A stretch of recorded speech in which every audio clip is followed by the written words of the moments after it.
Picture this. It's 3 a.m. in a college dorm room. One student lies awake, staring at the ceiling, while their roommate's snoring echoes through the darkness.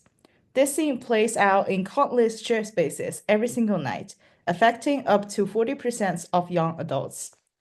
Today, we're diving into the science behind snoring, understanding when it signals potential health concerns, and exploring evidence-based solutions for better sleep in shared spaces. To understand snoring, we first need to understand how it fits into our sleep architecture. During a typical night, we cycle through 4 sleep stages approximately every 90 minutes. Snoring most commonly occurs during the N2 and N3 sleep stages, when muscle relaxation is at its peak. Physiologically, snoring results from turbulent airflow through partially collapsed upper airways. When we sleep, the muscles in our throat, soft palate, and tongue relax. This relaxation, combined with gravity, can narrow the airway passage. As air moves through this constricted space, it causes the surrounding soft tissues to vibrate, producing the characteristic snoring sound. Several anatomical features can pre-diagnose individuals into snoring, with enlarged tonsils or adenoid, deviated nasal septum, reduced muscle tone in throat and tongue, retrognathia, and microglossia. Environmental and lifestyle factors also play crucial roles to people snoring. First of all, air quality and humidity level matters a lot. Secondly, body position during sleep is important. For example, supine position increases snoring. Next, alcohol consumption enhances upper airway muscle relaxation. And finally, body mass index does influence snoring. While occasional snoring is common, certain patterns warrant medical attention. Sleep apnea, affecting approximately 5% of young adults, is characterized by repeated breathing interruptions during sleep. These interruptions trigger a stress response in body, leading to increased blood pressure, elevated cortisol levels, fragmented sleep architecture, compromised cognitive function.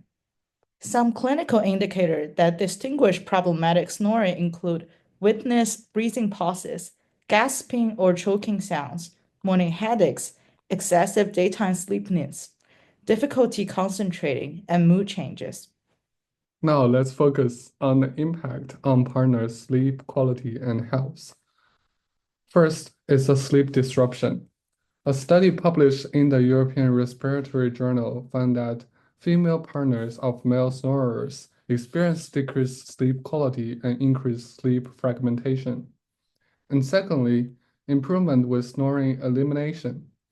Research in the Mayo Clinic proceedings demonstrated that eliminating snoring and OSA in patients lead to significant improvements in their partner's sleep quality, including increased sleep efficiency and reduced arousal index.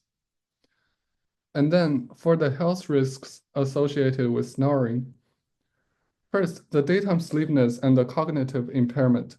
The Mayo Clinic notes that the habitual snoring, especially when associated with OSA, can lead to complications such as daytime sleepiness, difficulty concentrating, and an increased risk of high blood pressure, heart conditions, and stroke. And then it's an increased risk of stroke. A meta-analysis reported up to 46% of increased risk of stroke associated with loud snoring. And then in terms of mortality, first, people with moderate to severe OSA have a 33% mortality rate over 14 years. And then people with severe OSA have a 1.9 times higher risk of all-cause mortality. And lastly, people with severe OSA have a 2.65 times higher risk of cardiovascular mortality. Now, let's jump into the evidence-based solutions. Scientific literature supports several interventions for managing snoring. First is the positional therapy. Side sleeping reduces snoring intensity by 15.7% to 36.7%. Elevated head position decreases airway collapse by 67%. And lastly, positional therapy devices decreases the snoring time from 15.4% to 9.8% of total sleep time. And then for environmental modifications, the optimal humidity is around 40 to 60%. The temperature control should be 65 to 68 degrees Fahrenheit. And lastly, we also need to ensure the air filtration to reduce the allergens to ensure a better sleep and less snoring. And lastly, for the lifestyle interventions, first, we need the regular exercise, which improves the upper airway muscle tone. And then for weight management, even a 10% reduction shows a significant improvement in snoring and sleeping. And then for the sleep hygiene optimization, we need to ensure everything is clean in our bed. And lastly, we need to avoid alcohol 4 to 6 hours before sleep. Understanding the science behind snoring allows us to approach this common issue with empathy and effectiveness. By recognizing warning signs and implementing evidence-based solutions, we can improve sleep quality for everyone sharing living spaces. Remember, quality sleep isn't just about comfort. It's a fundamental biological need that affects every aspect of our health and performance. Just as our class slogan, drowsiness is red alert. Thank you for your attention.